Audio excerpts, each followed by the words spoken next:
पुण्यनगरीत सद्गुरू श्री जंगली महाराज मंदिर हे एक पावन व अग्रगण्य स्थान आहे। जंगली महाराज या नावात अशी काही जादू भरलेली आहे की दर्शक त्या स्थानाकडे आपोआप आकर्षिला जातो। जिमखान्यावरून निघालेल्या 80 फुटी प्रशस्त रस्त्याच्या इंजिनिअरिंग कॉलेजच्या अलीकडील विस्तीर्ण चौकाच्या थोड्या अलीकडे डाव्या हाताला थोड्याशा उंचवट्यावरील गर्द झाडीत हे स्थान असून जवळच पांडव लेणी उर्फ पाताळेश्वर लेणी ही गुंफाही आहे। नगारखान्यातील मंदिराच्या प्रवेशद्वारातून 17-18 पायऱ्या चढून वर गेले की प्रशस्त पटांगण आणि पुढे फरसदार मंडप लागतो। पटांगणात डाव्या बाजूला जवळजवळ 75 फूट उंचीचा ध्वजस्तंभ असून भगवा ध्वज सदैव फडकत असतो। मंडप हंड्या झुंबरांनी सुशोभित असून तेथेच डाव्या हाताला नगारा आणि उजव्या हाताला छोटेखानी पण टुमदार अशी समाधी आहे। ती त्यांच्या गुरूंची आहे असे कित्येकांचे म्हणणे आहे। नगाऱ्याच्या डाव्या हाताला एका छोटेखानी देवळात पादुकांची स्थापना करण्यात आलेली असून जंगली महाराज तेथे स्नान करीत असत असे सांगतात। मंडपाच्या आतील बाजूस 2-3 पायऱ्या चढून गेले की दक्षिणोत्तर अशी प्रशस्त समाधी असून त्या समाधीच्या मागे जवळजवळ 9-10 फूट उंचीचे अतिभव्य आणि चित्ताकर्षक असे तैलचित्र आहे। वास्तविक ते तैलचित्र नसून प्रत्यक्ष महाराजच उभे आहेत असा नुसता भास नव्हे तर साक्षात्कार होतो। तासनतास पाहत राहिले तरी मनाचे समाधान होणार नाही, उलट मनाचा गूढपणा मात्र वाढतच जाईल। असे प्रभावी व्यक्तिमत्व ज्या तैलचित्रात दृष्टिगोचर होते ते चित्र म्हणजेच साक्षात श्री सद्गुरू जंगली महाराजच होय।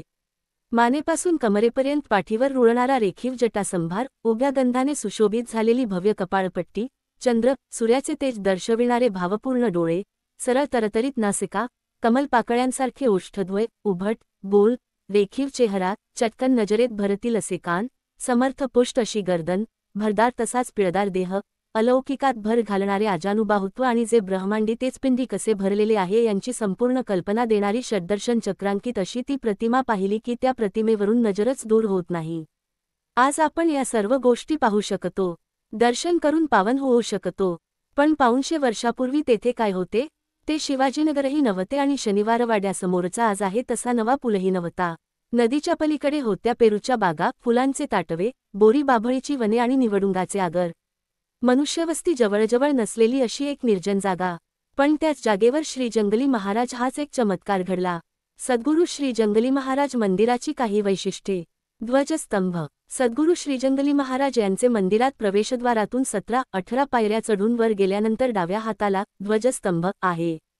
याच ठिकाणी पूर्वी कमी उंचीचा स्तंभ होता, तो हलू लागल्यामुळे त्यावर चढावयास धोकादायक व त्रासदायक होऊ लागल्यामुळे नवीन स्तंभाची उभारणी दी। 10 एप्रिल 1967 गुढीपाडवा रोजी वैकुंठवासी भ.प.